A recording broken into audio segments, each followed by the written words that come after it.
મહુવા શહેરના કુબેરનાથ મહાદેવના મંદિર ખાતે જય સોમનાથ ગૌમંડળ દ્વારા શ્રીમદ ભાગવત સપ્તાહ જ્ઞાન યજ્ઞનું સુંદર અને ધાર્મિક આયોજન કરવામાં આવ્યું છે. કથાક્રમના ચોથા દિવસે કૃષ્ણ જન્મોત્સવની ભવ્ય ઉજવણી કરવામાં આવી હતી. મહુવા શહેરના શ્રી કુબેરનાથ મહાદેવના મંદિર ખાતે જય સોમનાથ ગૌમંડળ દ્વારા શ્રીમદ ભાગવત સપ્તાહનું સુંદર આયોજન કરવામાં આવ્યું છે, જેનો લાભ બહોળી સંખ્યામાં ધર્મપ્રિય લોકો લઈ રહ્યા છે. તો કથાક્રમના ચોથા દિવસે કૃષ્ણ જન્મની ભવ્ય ઉજવણી કરાઈ હતી. સૌરાષ્ટ્ર પંથકની આ ધાર્મિક ધરા પર ધાર્મિક કાર્યક્રમો યોજાતા જ રહે છે. વળી અહીંના લોકો પણ હોંશે હોંશે આવા ધાર્મિક કાર્યક્રમોમાં જોડાય પોતાનું આર્થિક શારીરિક સમયદાન આપી સહભાગી બનતા હોય છે. ત્યારે વર્ષોથી શ્રી સોમનાથ મહાદેવના મંદિર ખાતે ચાલી રહેલ જય સોમનાથ ગૌમંડળની મહિલાઓ દ્વારા શ્રીમદ ભાગવત સપ્તાહનું આયોજન મહુવા શહેરના કુબેરનાથ મહાદેવના મંદિર ખાતે કરવામાં આવ્યું છે. શ્રીમદ ભાગવત કથાના વ્યાસાસને જયેશભાઈ મોટા જાદરાવાળા અને સહવક્તા શ્રી તરુણભાઈ દ્વારા સંગીતમય શૈલી સાથે ધર્મભી વાતાવરણ વચ્ચે ધર્મનું જ્ઞાન પીરસી રહ્યા છે. શ્રીમદ ભાગવત સપ્તાહ જ્ઞાન યજ્ઞનો પ્રારંભ તારીખ 21/3/2025 ના રોજ થયો હતો. તો કથાક્રમનો વિરામ તારીખ 27/3/2025 ના રોજ થશે. આ કથા 2 સત્રમાં ગવાઈ રહી છે, જેમાં સવારે 9 થી 12 વાગ્યા સુધી તો બપોરે 4:30 થી 6:30 વાગ્યા સુધી ચાલે છે.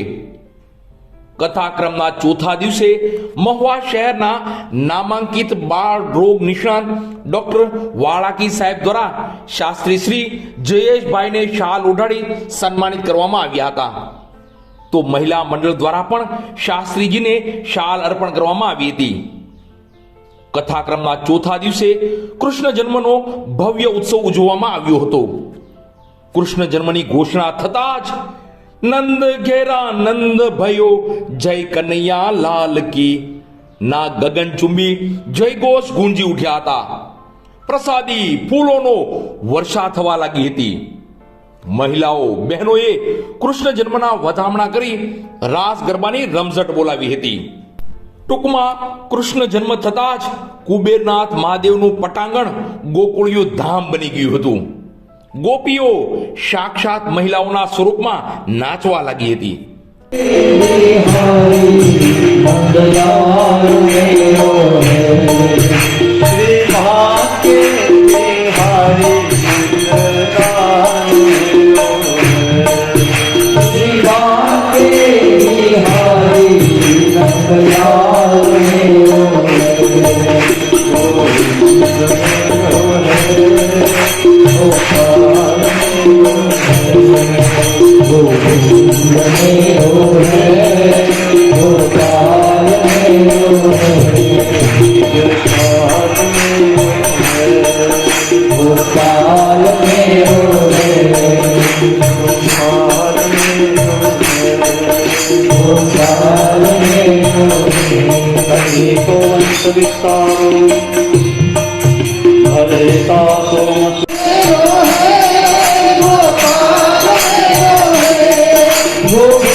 કરી